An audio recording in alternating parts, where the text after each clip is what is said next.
सेमिस्टरचा जो 5वा युनिट आहे cost accounting subject, त्याच्यामध्ये 5वा युनिट आहे लेबर कॉस्ट. ठीक आहे, हे टॉपिक आपण सुरू करतोय. लेबर कॉस्ट म्हणजे काय हे समजून घेण्याच्या अगोदर एलिमेंट ऑफ कॉस्ट हे समजून घेणं महत्वाचं आहे. कॉस्ट म्हणजे काय? कॉस्टचा अर्थ काय होतो? Expenses incurred on production.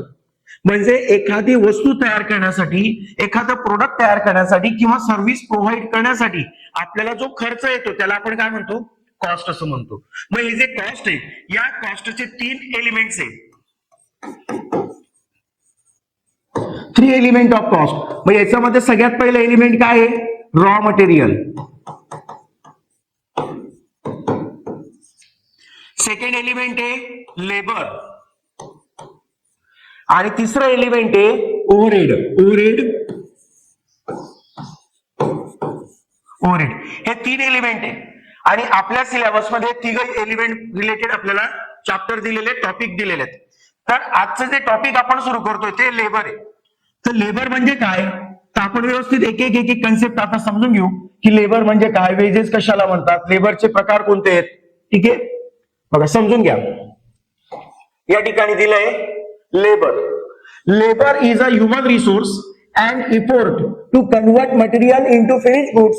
Labour can be divided as a direct labour and indirect labour. Labour कशाला म्हणतात? तर लेबर हे काय आहे? ह्युमन रिसोर्स आहे. एखाद्या कंपनीमध्ये रॉ मटेरियलचं कन्व्हर्शन फिनिश गुड्स मध्ये करायचं असेल, म्हणजे कच्च्या मालाचं रूपांतर जर पक्क्या मालात करायचं असेल, तर त्याच्यासाठी जे कामगार त्या ठिकाणी कामं करतात किंवा जे ह्युमन रिसोर्स त्या ठिकाणी युज होतो त्याला आपण काय म्हणतो? लेबर्स असं म्हणतो. ज्याला आपण मराठीमध्ये कामगार असा शब्द आपण म्हणतो. ठीक आहे, आता हे जे लेबर आहे हे प्रोडक्शन कॉस्ट मध्ये किंवा उत्पादन घटकाचा एक प्रमुख घटक आहे. कारण की कोणत्याही रॉ मटेरियलचं कन्व्हर्शन जर फिनिश गुड्स मध्ये करायचं असेल तर raw material converted into finish goods करण्यासाठी आपल्याला मॅन पॉवरची गरज पडते. तर ते जे मॅन पॉवर आहे त्यालाच आपण काय म्हणतो? लेबर असं म्हणतो. त्यालाच आपण कामगार असं म्हणतो. मग हे जे लेबर आहेत हे लेबर याचे डिवायडेशन 2 याच्यात करतो आपण, एक डायरेक्ट लेबर आणि इनडायरेक्ट लेबर. मग डायरेक्ट लेबर म्हणजे काय?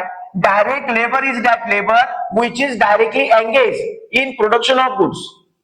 Direct labour means that labour which is directly engage in production of goods and services and which can B convenient असा शब्द आपण म्हणतो. ठीक आहे, आता हे जे लेबर आहे हे प्रोडक्शन कॉस्ट मध्ये किंवा उत्पादन घटकाचा एक प्रमुख घटक आहे.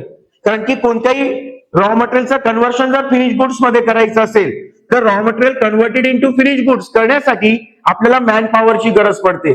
तर ते जे मॅन पॉवर आहे त्यालाच आपण काय म्हणतो? लेबर असं म्हणतो. त्यालाच आपण कामगार असं म्हणतो. मग हे जे लेबर आहेत हे लेबर याचं डिवायडेशन 2 याच्यात करतो आपण, एक डायरेक्ट लेबर आणि इनडायरेक्ट लेबर. मग डायरेक्ट लेबर म्हणजे काय? Direct labour is that labour which is directly engage in production of goods. Direct labour means that labour which is directly engage in production of goods और services and which can be conveniently allocated to the job process or unit.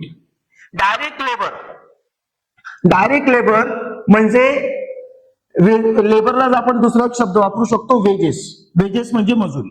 ठीक आहे, तर direct labour किंवा wedges म्हणजे अशा लोकांना किंवा अशा कामगारांना दिलेली मजुरी जे प्रत्यक्ष प्रोडक्शन कार्य रिलेटेड काम करतायत किंवा प्रोडक्शन लाईन मध्ये जे एंगेज आहेत त्याला आपण डायरेक्ट लेबर असं म्हणतो. जे प्रत्यक्ष रॉ मटेरियलचं कन्व्हर्शन फिनिश गुड्स मध्ये करण्याचं काम करतात त्यांना आपण डायरेक्ट लेबर आपण असं म्हणतो. ठीक आहे, जे प्रोडक्शन रिलेटेड डायरेक्टली एंगेज आहेत किंवा जे सर्व्हिसेस मध्ये एंगेज आहेत त्याला आपण डायरेक्ट लेबर असं म्हणतो. Direct labour cost is that cost which can be identified with and allocated to cost center or cost unit. त्या कॉस्ट ऑफ प्रोडक्शन काढण्यासाठी जो खर्च आपण कन्सिडर करतो लेबरचा त्यालाच आपण डायरेक्ट लेबर असं म्हणतो. आता डायरेक्ट लेबर याचे फीचर्स काय आहेत? डायरेक्ट लेबरचे वैशिष्ट्य कोणकोणते? तर पहिलं वैशिष्ट्य काय आहे? Direct labour is a part of prime cost. Direct labour is a part of prime cost. आता प्राइम कॉस्ट म्हणजे काय?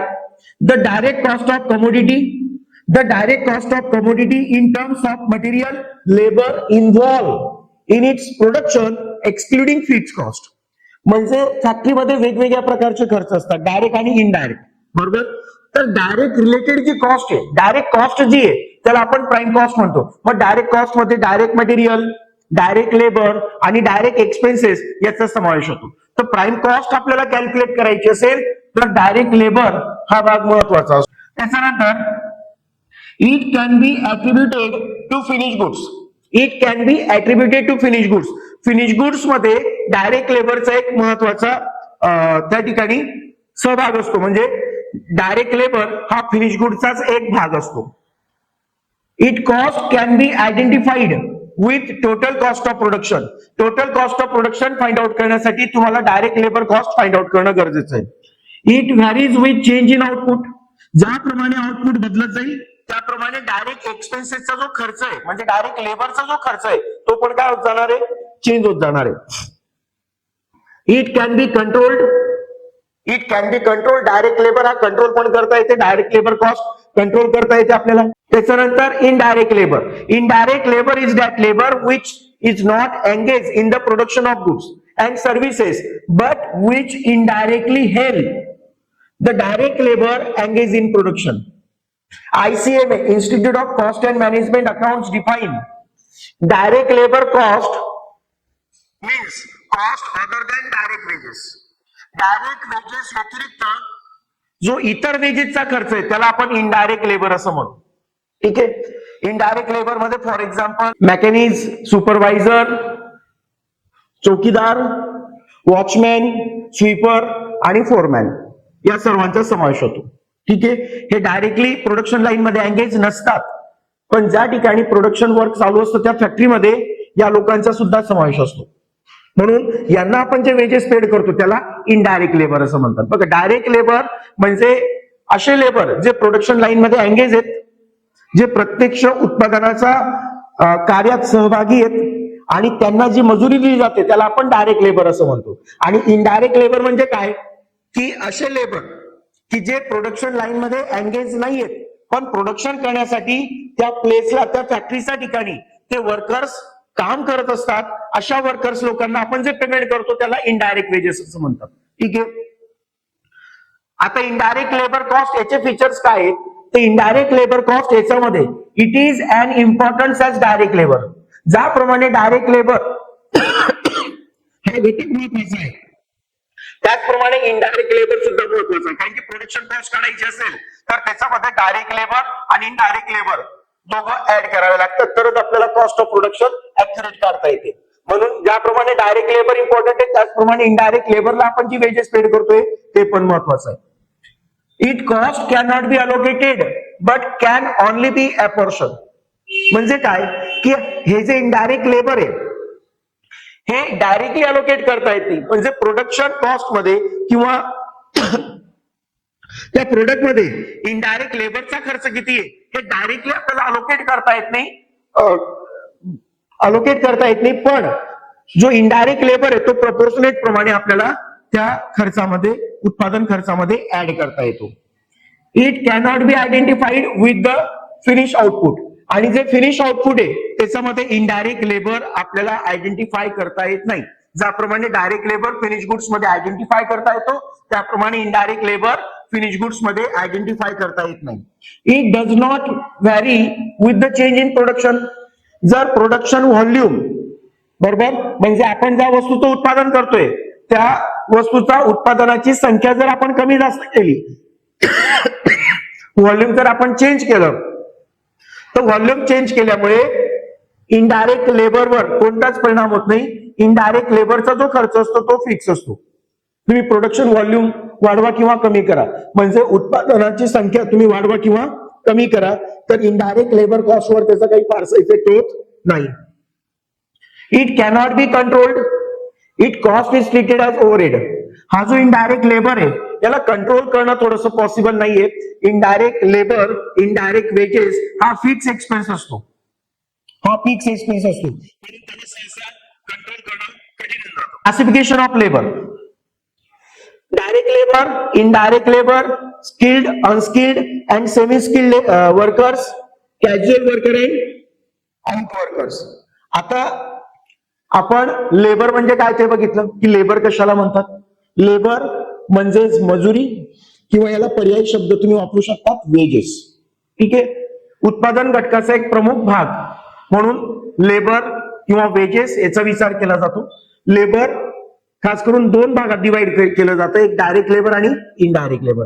डायरेक्ट लेबर म्हणजे अशा मजुरांना किंवा अशा लेबर्सला दिलेली मजुरी जे प्रत्यक्ष उत्पादन कार्यामध्ये सहभागी आहे, प्रोडक्शन लाईन मध्ये जे एंगेज आहेत, अशा वर्कर्स लोकांना आपण जे पेमेंट करतो, जी वेजेस आपण त्यांना पेड करतो, त्याला डायरेक्ट लेबर असं म्हणतात.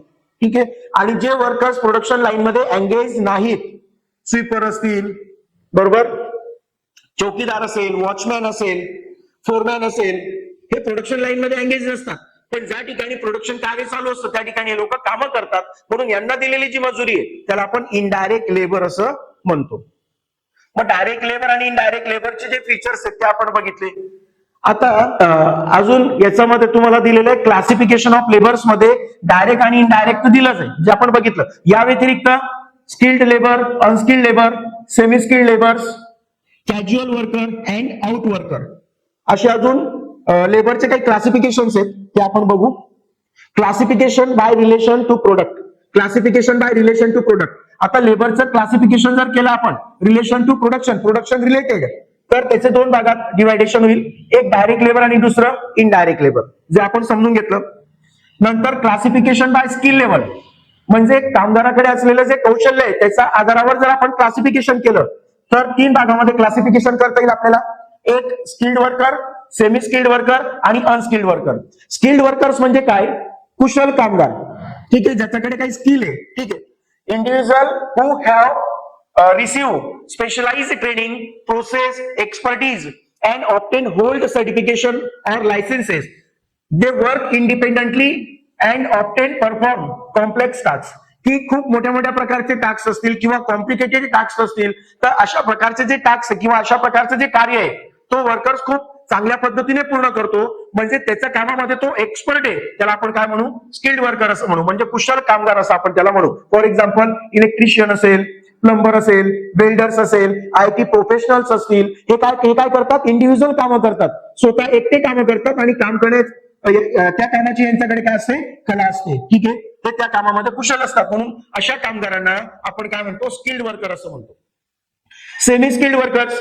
आता सेमी स्किल्ड म्हणजे काय, की पूर्ण स्किल्ड पण नाही आणि अनस्किल्ड पण नाही, म्हणजे एकदम कुशल कारागीर पण नाही आणि अकुशल पण नाही, ज्याला आपण म्हणू ऍव्हरेज, सरासरी. Workers who have some training or experience but not to advanced level or skilled laborers. They often operate machinery, monitor tasks or perform repetitive duties requiring some expertise.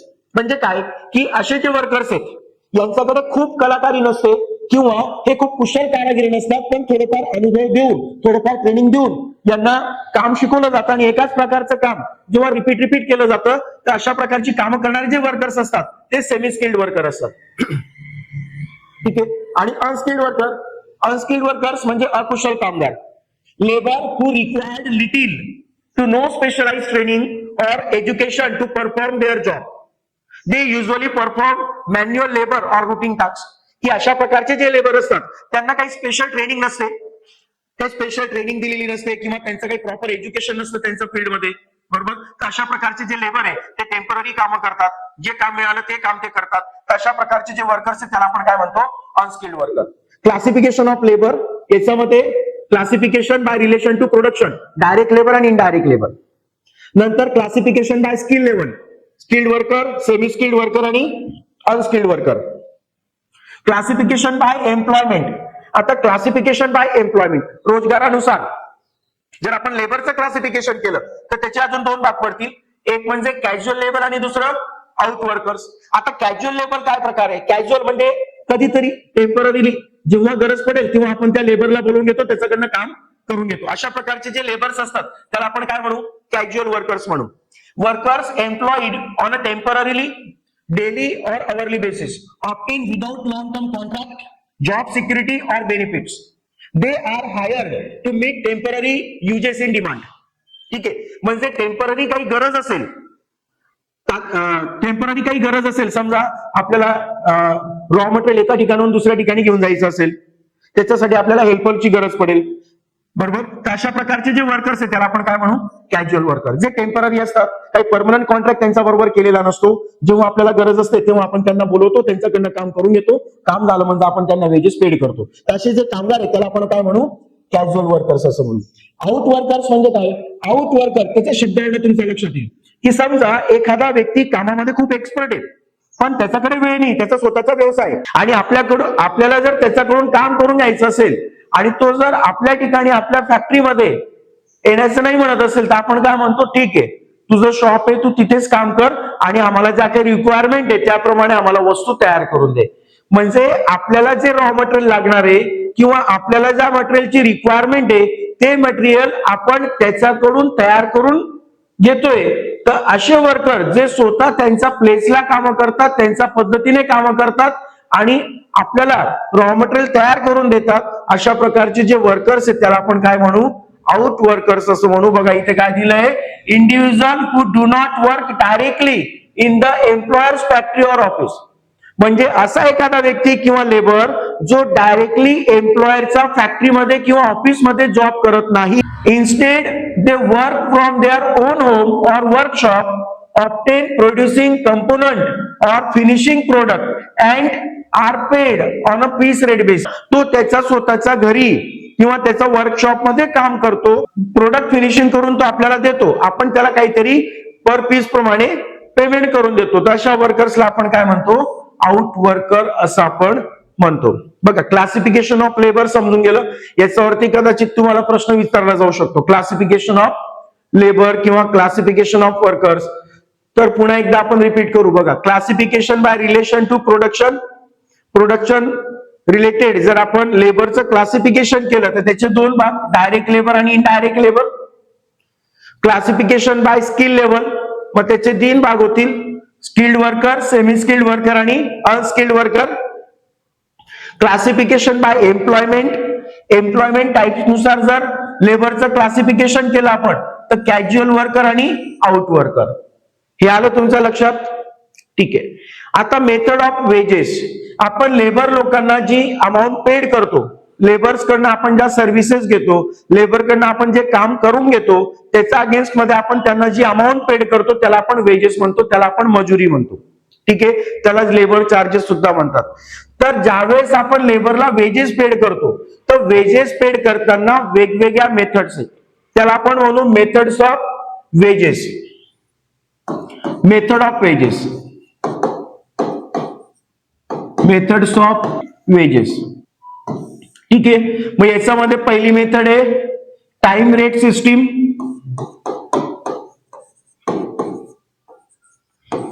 Time rate system, ठीक आहे. दुसरी method आहे piece rate system,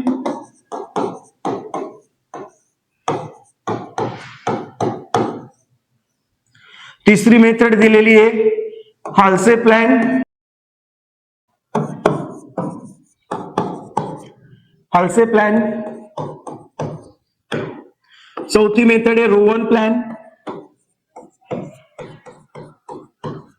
ठीक आहे. पाचवी method आहे merit plan,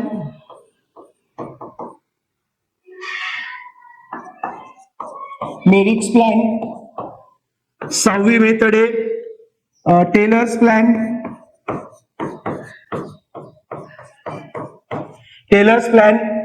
तशा आणखी बऱ्याच मेथड आहेत ज्या वेगवेगळ्या पद्धतीने आपण लेबर लोकांना वेजेस पेड करतो, म्हणजे वेजेस कॅल्क्युलेशन करण्याच्या या मेथड्स आहेत, ठीक आहे. मग याच्यामध्ये time rate system, piece rate system, Halsey plan, Rowan plan, merit plan आणि टेलर प्लॅन. याच्यापैकी सिलेबस मध्ये सेकंड सेमिस्टरचा जो सिलेबस आहे बीकॉमचा फर्स्ट इयरचा, त्याच्यामध्ये 4च मेथड दिलेल्या आहेत तुम्हाला, time rate, piece rate, Halsey plan आणि रोवन प्लॅन. आता एक एक मेथड आपण व्यवस्थित समजून घेऊ. याच्यावरती तुम्हाला प्रॉब्लेम्स विचारलं जाईल आणि शॉर्ट नोट्स म्हणून एखादं थ्योरेटिकल क्वेश्चन्स विचारला जाईल तुम्हाला 4-1 मार्कांसाठी, ठीक आहे. तर आता मेथड ऑफ वेजेस मध्ये सगळ्यात पहिली मेथड टाइम रेट सिस्टीम किंवा टाइम वेज सिस्टीम. नावावरून बघा तुमच्या लक्षात आलं असेल, time wedges, time rate system म्हणजे कामगार जितका वेळ काम करेल एखादं प्रोडक्शन करण्यासाठी किंवा एखाद्या प्रोडक्ट वरती त्याने जितका वेळ काम केलेला असेल त्या कामाचा मोबदला त्याला अवर्स मध्ये दिला जातो, रेट पर अवर मध्ये दिला जातो, त्याला म्हणतात टाइम रेट सिस्टीम. टाइम नुसार जसं एका तासाचे 10 रुपये, त्याने समजा 8 तास काम केलं असेल तर 8 तास काम केलंय 10 रुपये पर अवर प्रमाणे, एका तासाचे 10 रुपये प्रमाणे 80 रुपये त्याची मजुरी. सिंपल झालं टाइम रेट मेथड. ठीक आहे. याच्यात काय दिलं, under this system wages paid to workers on the basis of time spend by him on his work. म्हणजे एखाद्या कामगाराने एखाद्या कार्यासाठी एखाद्या कामासाठी जो वेळ स्पेंड केला असेल, जो वेळ खर्च केला असेल त्या वेळेनुसार त्याला जे पेमेंट केलं जाईल त्याला आपण म्हणतो time rate system. The time rate per our is fix based on prevent industrial rate और सिमिलर लोकॅलिटी ट्रेड स्किल्स. म्हणजे त्या एखाद्या इंडस्ट्रीशी रिलेटेड जो रेट असतो टाइम रेट तो जवळपास फिक्स असतो.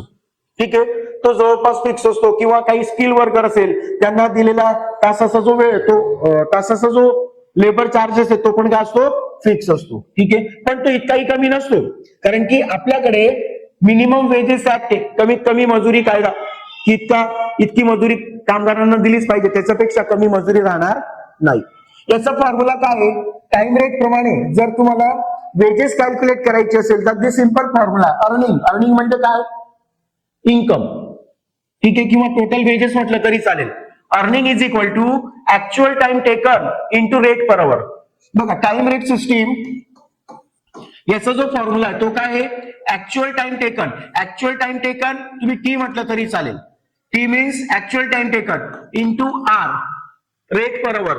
म्हणजे टाइम रेट सिस्टीम प्रमाणे earning is equal to T into R. T means actual time taken आणि आर म्हणजे रेट पर अवर. हे झालं टाइम रेट सिस्टीम प्रमाणे. मग टाइम रेट सिस्टीमचे ऍडव्हान्टेजेस काय आहेत, तर पहिला ऍडव्हान्टेजेस आहे easy to understand and simple to calculate. की समजायला पण सोपी मेथड आहे आणि वेजेस कॅल्क्युलेशन करण्यासाठी पण सोपी मेथड आहे. To provide guaranteed and regular income. Time rate system प्रमाणे जर आपण वेजेस कॅल्क्युलेट केली तर जो लेबर आहे, जो कामगार आहे त्याला एक गॅरंटेड इन्कम मिळतं आणि रेग्युलर इन्कम त्याला मिळत असतो. Beneficial to average and below average workers. जे ऍव्हरेज वर्कर्स आहे, जे सेमी स्किल किंवा अनस्किल वर्कर आहे त्यांच्यासाठी ही मेथड चांगली आहे, फायदेशीर आहे. Quality of work is not affected. जर टाइम रेट प्रमाणे जर तुम्ही मजुरी दिली तर प्रोडक्टची जी क्वालिटी आहे त्याच्यावरती काही परिणाम होत नाही. क्वालिटी चांगली मिळते म्हणजे क्वालिटीवर काही इफेक्ट होत नाही. Time rate system is accepted by trade union.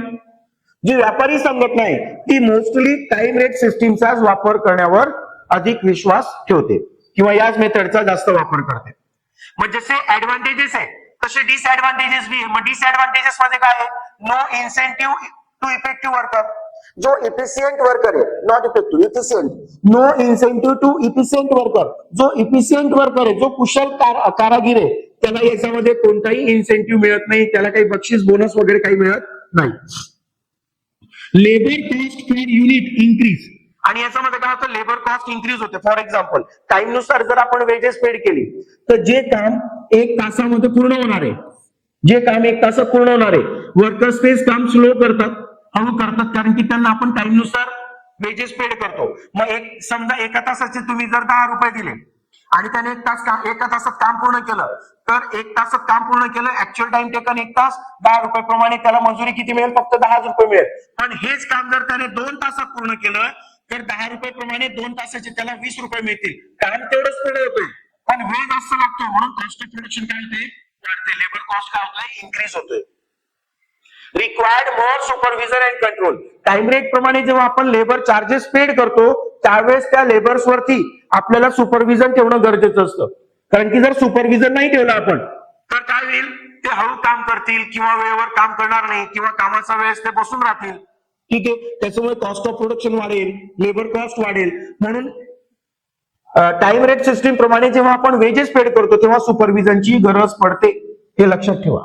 ठीक आहे, समजतंय. Time rate system, time rate system प्रमाणे हा फॉर्म्युला लक्षात ठेवायचा आहे. T into R. टी म्हणजे काय, ऍक्च्युअल टाइम टेकन आणि आर म्हणजे रेट पर आवर. त्याच्यानंतर दिलाय पीस रेट सिस्टीम. आता पुढची मेथड दिली, पहिली मेथड झाली टाइम रेट, दुसरी मेथड दिली पीस रेट सिस्टीम. आता पीस रेट सिस्टीम म्हणजे काय, under this system worker is paid at a fix rate for unit produce or job completed. The time spent on job is not considered for calculating wages.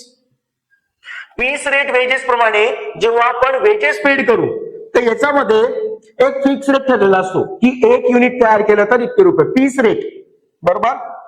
हा fix असतो म्हणजे एक unit तयार करण्यासाठी त्याला दिली जाणारी मजुरी काय असते, फिक्स असते. किंवा एक जॉब कंप्लीट करण्यासाठी त्याला दिली जाणारी मजुरी ही फिक्स असते. त्याला आपण पीस रेट सिस्टीम म्हणतो. ठीक आहे. याच्यामध्ये तो जॉब पूर्ण करण्यासाठी किती वेळ घेतो हे महत्वाचं नाहीये. फॉर एक्झाम्पल पीस रेट प्रमाणे नंबर 2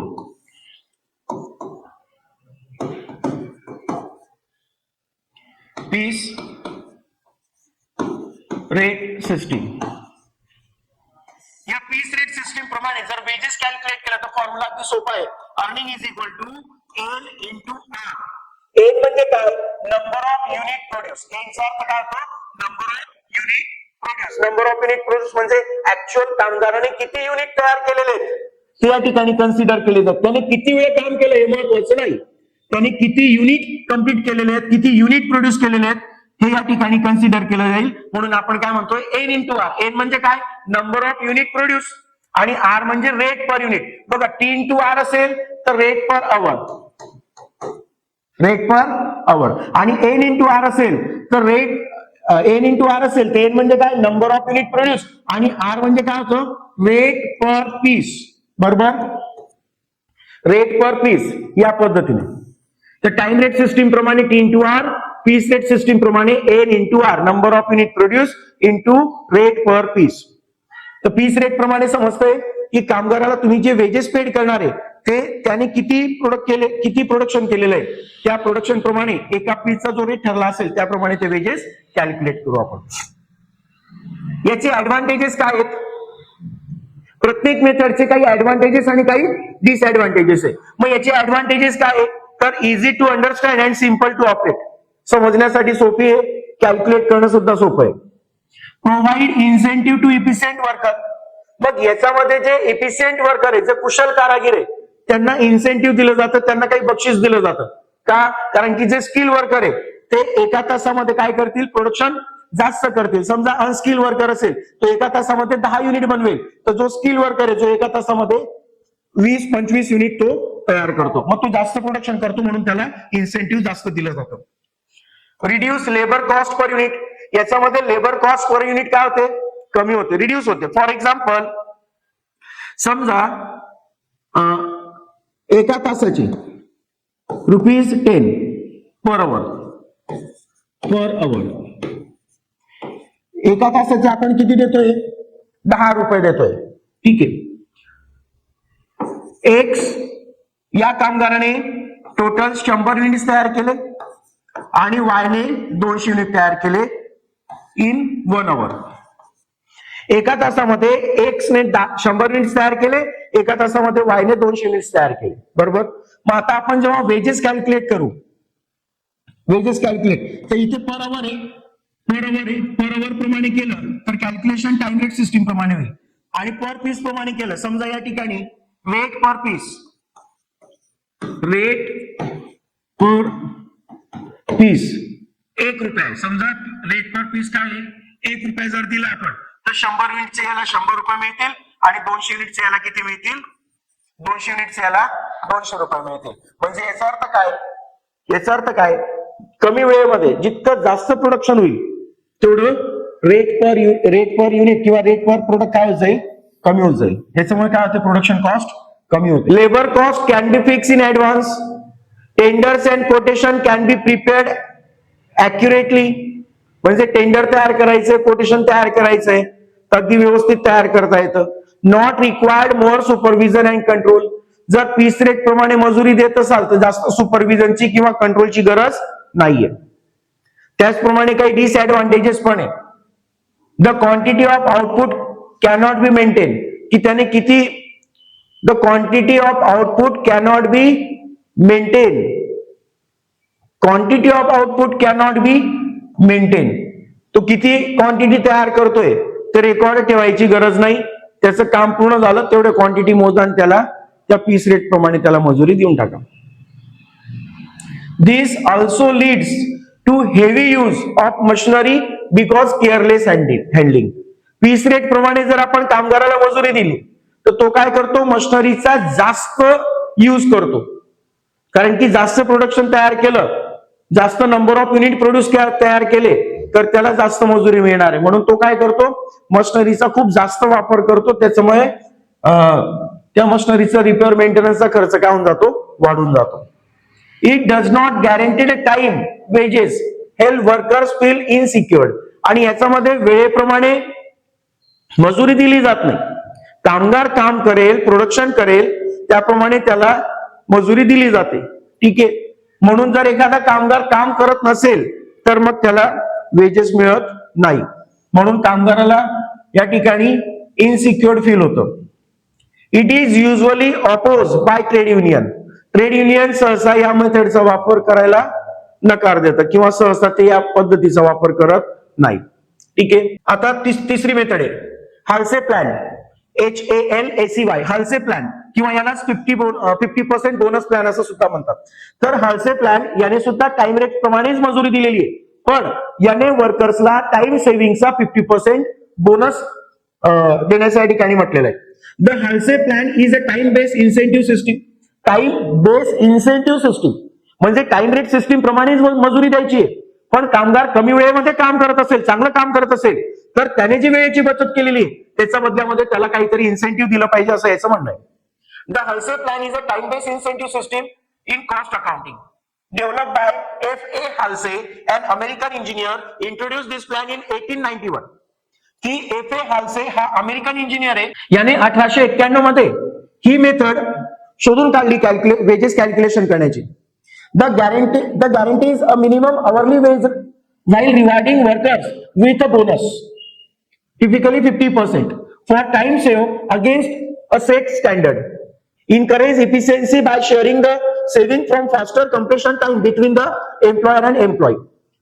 म्हणजे हाल्से प्लॅन तुमच्या लक्षात येतोय. हाल्सेने काय म्हटलंय की टाइम रेट प्रमाणे मजुरी द्या, पण जो कामगार वेळेची बचत करत असेल, कमी वेळेमध्ये काम करत असेल तर त्याने जी वेळेची बचत केलेली आहे त्याचा 50% त्याला काहीतरी इन्सेंटिव्ह मिळायला पाहिजे, त्याला काहीतरी बोनस मिळायला पाहिजे, जेणेकरून एम्प्लॉयर आणि एम्प्लॉई दोघांचा फायदा होईल. ठीक आहे. मग याचे ऍडव्हान्टेजेस काय आहे? Number 1, it is simple to understand. समजायला सोपी मेथड आहे. गॅरंटेड मिनिमम इन्कम, याच्यामध्ये कमीत कमी इन्कम तर मिळणारच आहे लेबर्सला. Reduce labour cost per unit for the employer. म्हणजे या ठिकाणी लेबर कॉस्ट पर युनिटचा जो खर्च आहे तो कमी होतो, कॉस्ट ऑफ प्रोडक्शन कमी होतं. डिसएडव्हान्टेजेस पण याचे. पहिला disadvantages, it is difficult to fix standard time. या मेथड मध्ये स्टँडर्ड टाइम फिक्स करावा लागतो. स्टँडर्ड टाइम कसा फिक्स करणार? टाइम सेव्हिंग काढायचं आहे तुम्हाला की कामगाराने किती वेळेची बचत केली. मग टाइम सेव्हिंग कसं कॅल्क्युलेट करणार की तुम्ही कामगाराला वेळ दिली होती 10 तास आणि कामगाराने काम केलं समजा 6 तासामध्ये, म्हणजे 10 तास तुम्ही जे त्याला दिले होते की 10 तासात तुला हे काम पूर्ण करायचंय, याला आपण काय म्हणू? स्टँडर्ड म्हणू. आणि त्याने ते काम 6 तासामध्ये पूर्ण केलं त्याला आपण ऍक्च्युअल टाइम म्हणू. मग हा जो स्टँडर्ड टाइम आहे हा जोपर्यंत तुम्ही डिसाईड करत नाही, सेट करत नाही, तोपर्यंत तुम्ही इन्सेंटिव्ह कसं कॅल्क्युलेट करणार? मग याच्यामध्ये स्टँडर्ड टाइम डिसाईड करणं थोडंसं कॉम्प्लिकेटेड होऊन जातं. Earning are reduced at high level of efficiency. Earning are reduced at high level of efficiency म्हणजे एखादा कामगार खूप कुशल कारागीर असेल तर अशा वेळेस याची जी अर्निंग आहे ती या मेथड प्रमाणे काय होऊन जाते? कमी होऊन जाते. मग याचा जो फॉर्म्युला आहे हाल्से प्लॅन प्रमाणे,